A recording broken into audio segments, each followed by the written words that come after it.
Want to know what's been happening in the local Anchorage market in the first quarter of 2023? Let's take a peek. Well, in week two, as you can see here, we still were low in inventory on single family residences, condos, and multifamilies in comparison to vacant land, where we had more active listings and we actually had properties under contract and sold. That continued into week three and also continues into week four, the end of the first quarter, where we definitely had lower inventory in single family residence, condos, and multifamily than we have had in the past. So let's take a peek at what really happened in quarter one. Well, at the end of it, the lighter orange is how many properties were actively on the market, not under contract. These numbers only reflect what's happened in 2023. So we had almost double go under contract and sell as we have had go on the market, sometimes even triple that. So as you look at the vacant land one, you can see that definitely, wow, that little lighter orange is definitely higher. Well, that's because there's a lot more active listings on the market than the properties that have pended or gone under contract. So when you're thinking about, is it a buyer's market or a seller's market, go back and take a peek at this chart. This chart shows that it's definitely still a seller's market in consideration to single family residences, condo, townhouses, and multifamily. So let's compare year 2022 to year 2023 in regards to sold properties. Single family residence, we had 441 properties sell in 2022 in the first quarter, and we only had 251 sell. So we are down in sales because frankly, we're down in inventory. I would say somewhere in about half of what we were seeing last year at this time. As opposed to pricing, we really haven't seen much change in pricing or sales value. Again, this is the average sales price. You haven't seen it really fluctuate much and change much, except for in vacant land. Vacant land property that sold so far this year was a little bit less price per square foot of lot versus what it was last year. Now, what about days on market? It appears that we have had a little bit of a change for days on market, 9 more days on market this year for a single family home, half of what it was taking to sell a condo last year. Your property, if you put it on the market right now, it's a condo and townhouse in the first quarter, it pended within 23 days. For your multifamily, it pended within 50 days this year. And for vacant land, again, didn't sell a lot, but the average days on market is 74.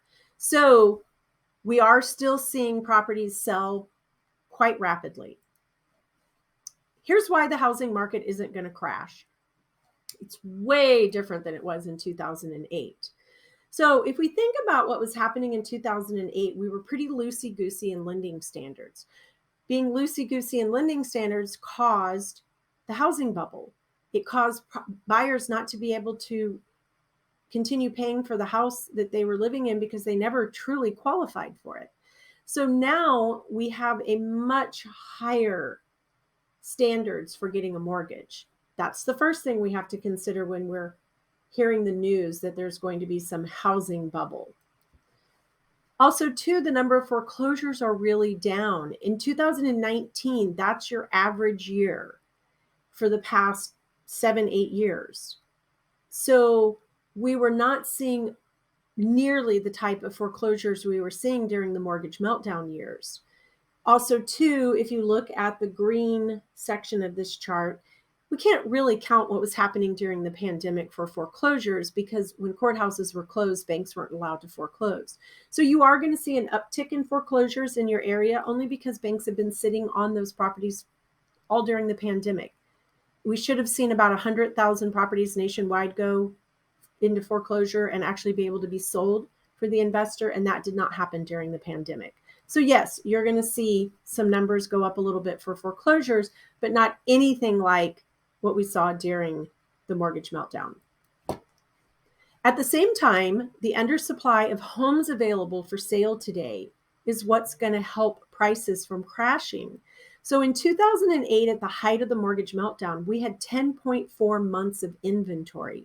That means there was 10.4 months of properties available on the market. It was a buyer's market. Now, at the end of 2022, we were at 2.7 months on the market. So again, definitely in a seller's market, and we remain that way this year.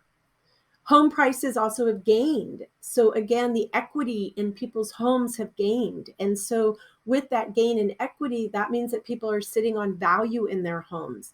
They're not going to walk away from their home today. They have equity in their property because they've built it since the time that they've actually owned it.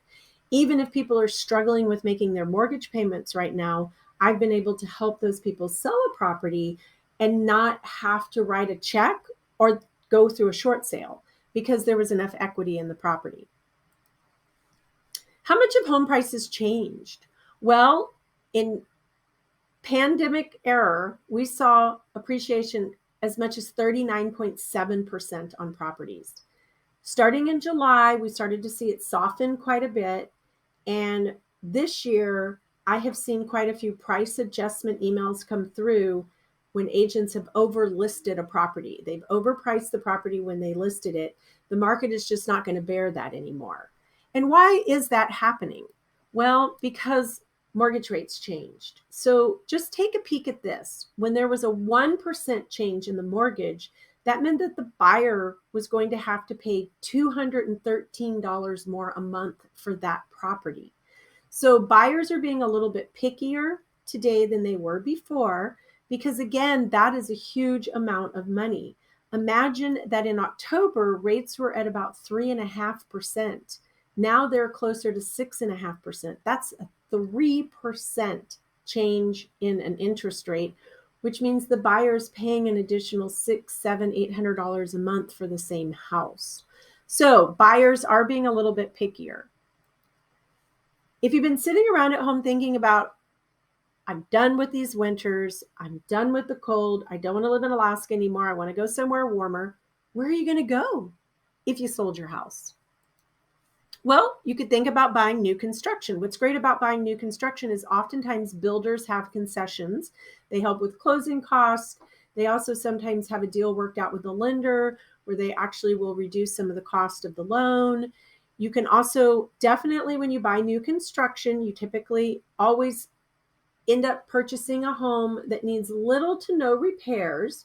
However, I highly recommend that you always get a home inspection when buying new construction, because not every contractor, subcontractor is finishing everything. So always get a home inspection.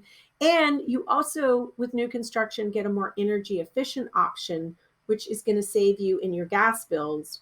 And we all know how we would love that today. The benefits of an existing home, however, can be quite attractive because sometimes it's just that timeless craftsmanship. It's that hickory cabinets. It's that beautiful hardwood floor. Always, too, you can explore a whole bunch of different floor plans and designs. Typically, with an existing home, you also get a fully developed landscaped yard, oftentimes all the appliances, window treatments. So there's benefits to both new construction or existing homes. But you need to be thinking about, if you want to sell, where are you going to move to? I have 2 guides available. If you'd like a copy of them, I can make them available to you quickly through digital copies. Just email me. My contact information is right here.